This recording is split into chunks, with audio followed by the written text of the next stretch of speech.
সবচেয়ে শ্রেষ্ঠ কালাম হলো চারটি। কয়টি? সুবহানাল্লাহ, আলহামদুলিল্লাহ, লা ইলাহা ইল্লাল্লাহ, আল্লাহু আকবার। সুবহানাল্লাহ, আলহামদুলিল্লাহ, লা ইলাহা ইল্লাল্লাহ, আল্লাহু আকবার। আর ওয়াল বাকিয়াতুস সালিহাত, কোরআন শরীফে রয়েছে যে নেক আমল বাকি থাকবে বান্দার সে চিরদিন। সমস্ত সহায় সম্পদ দুনিয়ায় থেকে যাবে, আত্মীয় স্বজন থেকে যাবে, যে আমলগুলো সাথে নিতে পারবো তার মধ্যে চিরস্থায়ী আপনার আমার সাথে থাকবে যে আমলটি, তা হলো সুবহানাল্লাহ, আলহামদুলিল্লাহ, লা ইলাহা ইল্লাল্লাহ, আল্লাহু আকবার।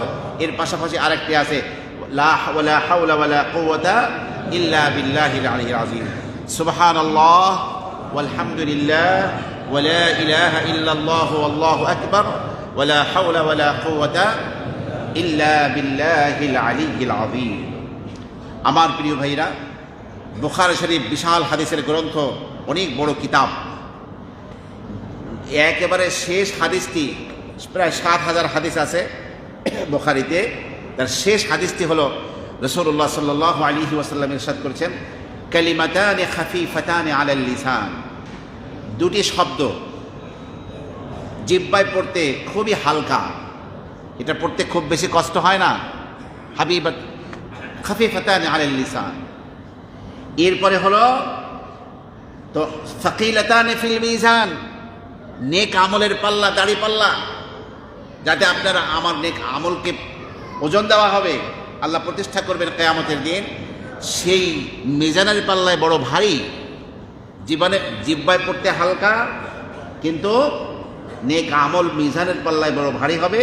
আর হাবিবাতানি ইলার রহমান, দয়াময় আল্লাহর কাছে বড় প্রিয় সেই বাক্য দুটি, সেই কথা দুটি, কালেমা দুটি।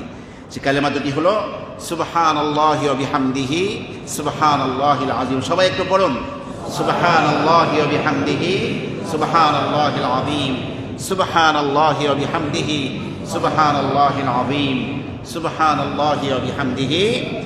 আপনি আমি বসে গল্প গুজব না করে হাতে একটা তাসবিহ রাখবো, আর কি করব?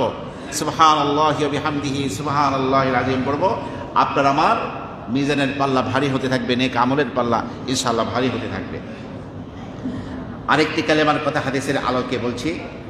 রাসূলুল্লাহ সাল্লাল্লাহু আলাইহি ওয়াসাল্লাম ইরশাদ করেছেন, মান ক্বালা হিনা ইউসবিহু ওয়া ইউমসি, যে ব্যক্তি ওয়াহিনা ইউমসি, যে ব্যক্তি যখন সকালবেলা এবং বিকালবেলা পড়বে, কি পড়বে?